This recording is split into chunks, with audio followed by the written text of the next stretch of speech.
Good morning mga friend! Hello! Kumusta na po kayong lahat dyan? Sinigang tayo sa miso. Ayan, na-ready ko na siya. Ayan. Yung aking bangus, boneless yan mga friend. Pero, hindi pwede isabay ito sa umpisa ng pagluluto. Kailangan sa bandang huli na siya. Timplado ng lahat ito bago ilalagay ito. Kasi ito madudurog. Kasi mahirap yung metinik. Matitinig yung mga apo ko. Kaya, pinaboneless ko yan. Pero bandang huli niyan. Yan. Ang sahog natin, alam nyo na yun lahat. Pero, pakikita ko pa rin sa inyo, ha?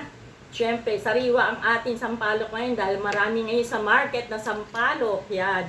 Murang-mura lang. Kaya, ito, sa fresh tayo, di ba?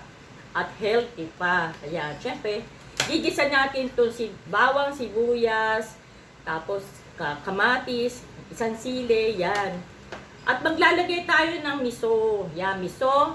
At maglalagay din ako ng giniling na mani. Yan. Kasi ito, ang flavor ng miso niya ito ay may manina, kaya lang hindi siya masyadong pure. Kaya naglalagay ako ng konting mani. Yan, ha. Ang ating gulay ngayon ay, hindi isa lang, mustasa. Ayan, maraming mustasa. O sige friend, magluluto na tayo, ha. Mantika. Konting mantika lang. Bawang. Ayan.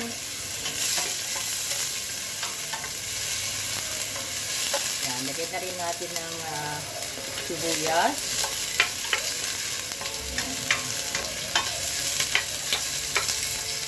Madali lang itong lutuin mga friends. Ayan. Tapos, lagay na rin natin ng kamatis. Mga anak ko nakakain, maglabuyo na lang sila. O kaya ito na lang gamitin nila sa patis. Ayan. Sinama ko na siya na para medyo umamoy na rin siya doon sa aking pagigisa ng miso. Ayan, tignan na natin, no? Kumukulo na. Ayan. Lalagay na natin yung ating miso. Ayan, ating miso, ha? Yan. Yan. Kailangan may konting tubig siya.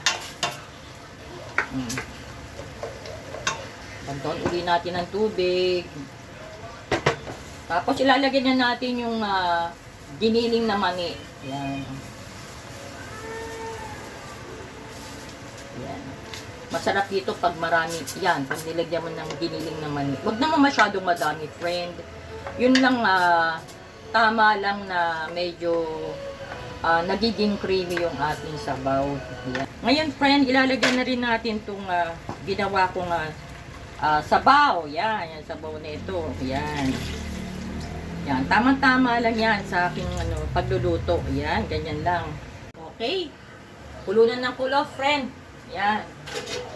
Malasang-malasa na yung ating ginisa. Ngayon, titikman ko naman kung tama na ang lasa. Uy, okay na mga friend. Ngayon gagawin natin, maglalagay tayo ng konting sugar. Yan, ha.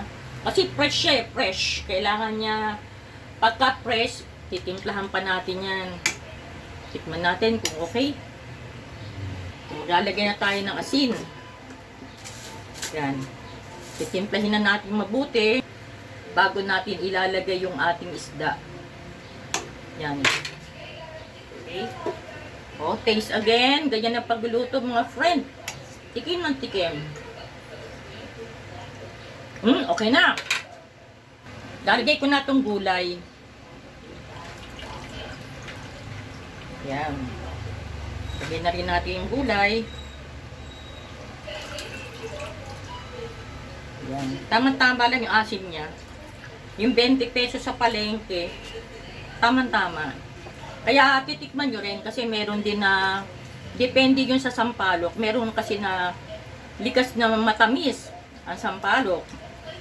Meron din na maasim na sampalok na hilaw, ganyan. Depende rin yun sa sampalok. Kaya tansya-tansya rin ang kailangan natin para sumarap yung ating lutuin. Yan. Bago natin ilalagay yung ating isda, tatakpan natin mga friend. Yan, para kumulo siya ng gusto. Katulad ng sinabi ko, yung ating isda is boneless, hindi pwedeng masyadong matagal to na pakuluan. Magkakalagos-lagos siya. Kaya, yan, mabilis lang tayo. Mga, ano lang, konti lang, 5 minutes, okay na siya. Ayan, mabilis lang siyang lumambot. O, tsaka hindi na siya pwedeng haluin. Kaya dapat talaga yung ating sabaw, timplado na lahat-lahat. Okay? Yan, ganyan lang siya. Tapos ngayon, ilulubog-lubog lang natin. Yan ha. Ilulubog-lubog lang natin. Hindi natin pwedeng galawin. At magkakalagos-lagos yan. Lubog-lubog yan ha. Okay, ganyan lang yan mga friend.